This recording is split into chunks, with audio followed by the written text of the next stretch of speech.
Hello বন্ধুরা, তোমরা সবাই কেমন আছো? আশা করছি সবাই খুব ভালো আছো, সুস্থ আছো। আর আমরাও সবাই কিন্তু খুব ভালো আছি। আজকে কিন্তু আর একটা নতুন রেসিপি নিয়ে চলে এসেছি। তো চলো, কদিন ধরেই তো বৃষ্টি হচ্ছে, তাই ভাবলাম একটু মুখরোচক কিছু বানানো যাক। তাই ভাবলাম যে আজকে একটু চিকেন বল বানিয়ে নিই। তো চিকেন বল বানানোর জন্য কি কি লাগছে সেটাই তোমাদেরকে বলে দিই। প্রথমে আমি একটা বড় সাইজের আলু 4টে টুকরো করে সেদ্ধ করে নিয়েছি। তারপরে হাড় ছাড়া একদম সলিড মাংস নিয়েছি। এবার আমি এই মাংসগুলো একটু ভালো করে পেস্ট করে নেব। দেখো বন্ধুরা, আমি কিন্তু মাংসটা ভালো করে পেস্ট করে নিয়েছি, একটুও দানা দানা নেই এর মধ্যে।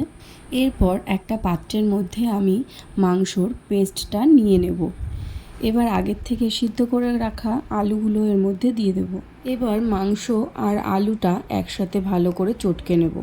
এবার একে একে এই আলু আর মাংসর পেস্টের মধ্যে পেঁয়াজ কুচি, লঙ্কা কুচি, আদা কুচি আর রসুন কুচিটা দিয়ে দেব। এরপর দেব পরিমাণ মতো নুন, পরিমাণ মতো ধনে গুঁড়ো, পরিমাণ মতো জিরে গুঁড়ো, পরিমাণ মতো হলুদ গুঁড়ো আর দেব সামান্য পরিমাণ বেকিং সোডা। এবার মিশ্রণগুলো ভালো করে একসাথে মাখিয়ে নেব। এবার এর মধ্যে দেব 1 চামচ মতো ময়দাটা দেওয়ার পর আমি আবার ভালো করে মাখিয়ে নেব। তো একটা থালার মধ্যে আমি সামান্য পরিমাণ তেলটা ডলে নেব। পুরো থালাটার মধ্যেই তেলটা ডলে নিয়েছি। এগুলো এবার আমি ভালো করে ছোট ছোট বলের মতন শেপ করে নেব। তোমরা চাইলে অন্য কোনো শেপ দিতে পারো, কারণ আমি এটাকে নাম দিয়েছি চিকেন বল, তাই জন্য আমি বলের মতো শেপ করে নিলাম। তোমরা যখন বলের মতন এগুলো শেপ দেবে তখন হাতে একটু তেল নিয়ে নেবে, তাহলে হাতের মধ্যে লেগে যাবে না। এবার আমি একটা ছোট পাত্রের মধ্যে 2টো ডিম ভেঙে নেব। ডিমগুলোর মধ্যে পরিমাণ মতো নুন দিয়ে নেব। এবার ডিমটাকে ভালো করে ফেটিয়ে নিতে হবে। তো বন্ধুরা, আমি যেই চিকেনের বলগুলোকে করে রেখেছিলাম, তো সেই বলগুলোকে এবার এই বিস্কুটের গুঁড়োর মধ্যে ভালো করে মাখিয়ে নিতে হবে। এবার এই বলটাকে ভালো করে ডিমটার মধ্যে চুবিয়ে নিয়ে তারপরে আবার এই বিস্কুটের গুঁড়োর মধ্যে নিয়ে নিতে হবে। সব কটা চিকেনের বলগুলো আমি এইভাবেই তৈরি করে নেব।